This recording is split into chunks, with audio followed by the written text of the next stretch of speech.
পরিবর্তন news channel, আপনার কণ্ঠ, আপনার পছন্দ।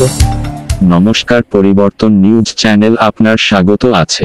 নতুন আপডেট জন্য চ্যানেলকে লাইক, সাবস্ক্রাইব ও কমেন্টস করুন। আজকে আপডেট। আজ মৈত্রী পশ্চিমবঙ্গ নারী ক্ষমতায়ন এবং নারী অধিকার মঞ্চ ৮ সংগঠন মিলিয়ে সাংবাদিক সম্মেলন করেন। সন্দেশখালী ঘটনার বিরুদ্ধে প্রতিবাদ এবং শব্দ ব্যবহারকে নিন্দা প্রকাশ করেছেন।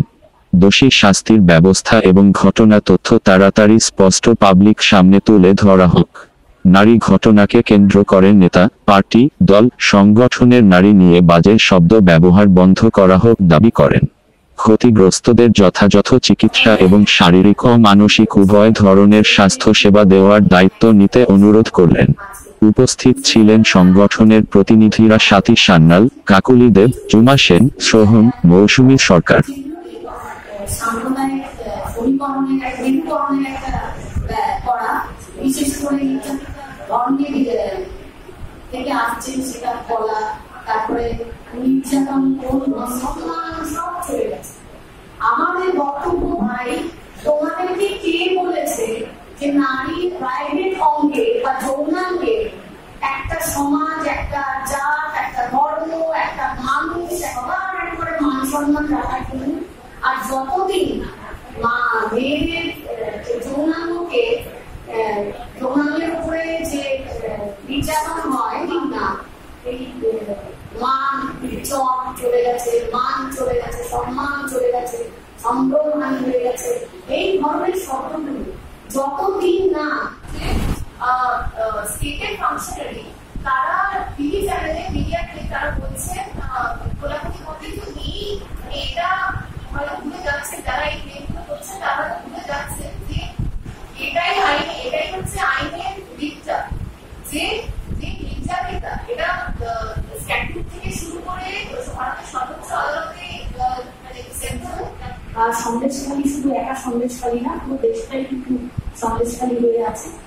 এই কথাটা আমি আবার বিশ্বাস করতে বাধ্য, এবং তারপরে সেটার ইনভেস্টিগেশন হবে, পরে দেখুন কি হয়েছে না হয়েছে। কিন্তু সেই রকম ভাবে তাদের মৌলিক অধিকার যদি লঙ্ঘিত না হতো, মৌলিক অধিকারের মধ্যে কিন্তু আমি সেফলি আমার এলাকায় বসবাস করবো, আমার চলাচলের ম্যাপে কোনো বাধা প্রভৃতি হবে না, এটাও রয়েছে। তো মৌলিক অধিকার কোনো রকম ভাবে যদি লঙ্ঘিত না হয়, তাহলে কোনো উস্কানিতে এত বড় একটা আন্দোলন সংগঠিত হতে পারতো না। আমার বক্তব্যটা পার্টির মধ্যে আমরা শুধুমাত্র সাধারণ মানুষ হিসেবে মহিলাদের নিরাপত্তা, শিশুদের নিরাপত্তা এবং আম জনতার জমি জায়গা এবং তার যৌন হেনস্থা থেকে তাদের রক্ষা, তাদের সুরক্ষা, এগুলো সমস্ত কিছু আমরা চাই।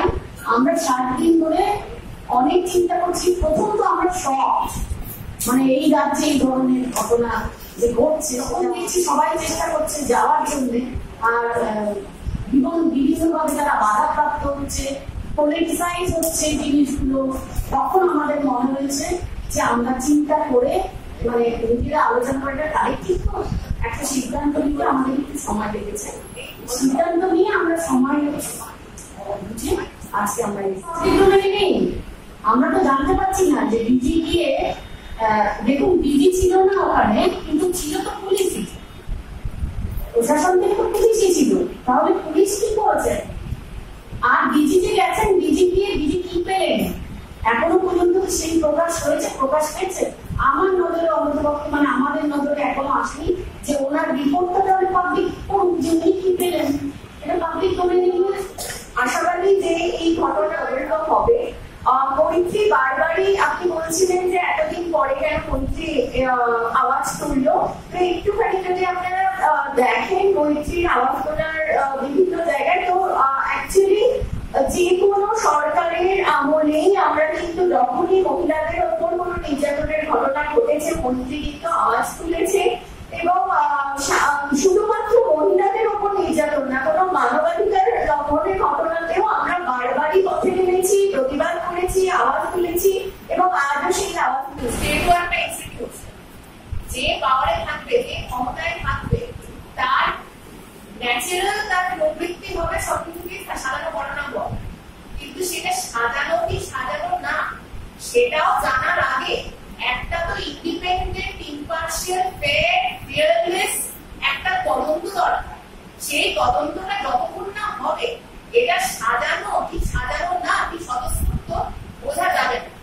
সেই স্বার্থে সেইটুকুনি সেই ইনফরমেশনটা পাওয়ার স্বার্থে ইন্ডিপেন্ডেন্ট এনকোয়ারি প্রয়োজন। আমার মনে হয় এটা এর থেকে আর কিছু খুলে হয়তো বলা সম্ভব না। ম্যাজিস্ট্রেট না লয়ার না পুলিশের জায়গায় আছি, আমরা সহনাগরিকের সাথে আছি, যে কোনো সহনাগরিকের সাথে রয়েছে এবং যে নির্যাতন করছে তার বিরুদ্ধে দাঁড়াচ্ছি।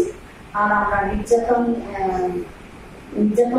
নির্যাতিতার পাশে আছি। এটা নিয়ে সিগনেচার ক্যাম্পেইন করবেন? আমরা এটা আমাদের আজকে বক্তব্য নয়, হলো তো আশা করছি নিশ্চয়ই আমরা আশাবাদী, ভীষণ আশাবাদী। মানে সরকারটা স্ট্যান্ড থেকে আমাদের মতন করে চিন্তা করে করবে এই আশা আমরা রাখছি এবং আমরা ভেবেছিলাম তো অনেক কিছুই করবো, কিন্তু আমরা একমাত্র একটা কিছু করবো জমায়েত হয়ে, সেটি হচ্ছে মহিলাদের ক্ষমতায়নের দিন। তো সেই ক্ষমতায়নের দিনে আবার আমাদের নির্যাতনের কথাগুলোই বারবার হয়তো তুলে ধরতে হবে। তো তার জন্য আমরা জার্নালিস্টের নই তারা যে আমরা কাকে বিচার করবো, কে দোষী কে মানুষ।